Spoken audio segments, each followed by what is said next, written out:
নমস্কার, আমি বিথিকা পাল।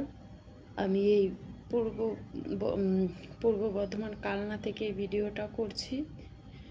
আমি আজ 25 বছর আমার ভোট আমি নিজে ক্ষমতায় করেছি। আমার বাবা মার 2002-এর নাম আছে আমার স্কুল সার্টিফিকেট দিয়ে। আমি 25 বছর আগে যে ভোটটা করেছিলাম, আজ আমার ভোটটা মৃত বলে ঘোষণা করেছে। ডিলিটেড ভোটে আমার ডিলিটেড আমার নামটা কেটে প্রথমেই ডিলিটেড করে দেওয়া হয়েছে। আজ আমি 15 বছর আগে সিপিএম করতাম, তা তৃণমূল করিনি বলে সিপিএম করার কারণে আমার দোকান ভাঙচুর করে, আমার বাড়িতে এসে আমার স্বামীকে মারধর করে।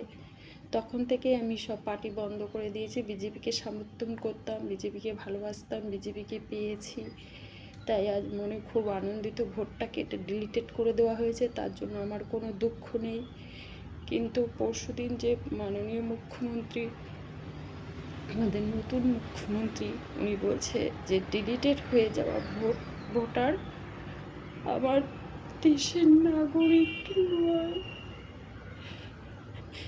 এটা শুনে পরশুদিন রাতে আমি ঘুমোতে পারিনি। একে আমরা ভালোবাসতাম, এই বিজেপিকে আমরা ভালোবাসতাম।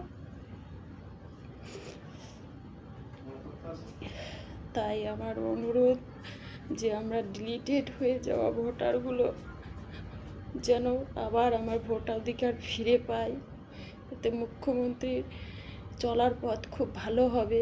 অগ্নিমিত্রা পাল বলেছে যে ডিলিট হয়ে যাওয়া ভোটার যদি লক্ষ্মী ভাণ্ডার, অন্নপূর্ণা ভাণ্ডার পেয়ে থাকে তাহলে তাকে ফেরত দিতে হবে। তাই আমার একটা অনুরোধ, সে যদি ফেরত নিতে চায়, সে কিভাবে ফেরত নেবে সে যেন ঠিকানাটা আমাদের বলে দেয়। তোমরা বেশি বেশি করে ভিডিওটা শেয়ার করো, দেখবা ঠিক তার কানে পৌঁছে যাবে আমার এই আকুল মিনতি। আমি আজ বলেছে ডিলিটেড ভোটার আমরা, আমাদের কোনো সরকারি ব্যবস্থা দেওয়া হবে না, কোনো সরকারি মাধ্যম আমরা পাবো না। কিন্তু আমার একটাই অনুরোধ যে 15 বছর ধরে যে ভোটগুলো হয়েছে সেই ভোটগুলো খতিয়ে দেখা হোক।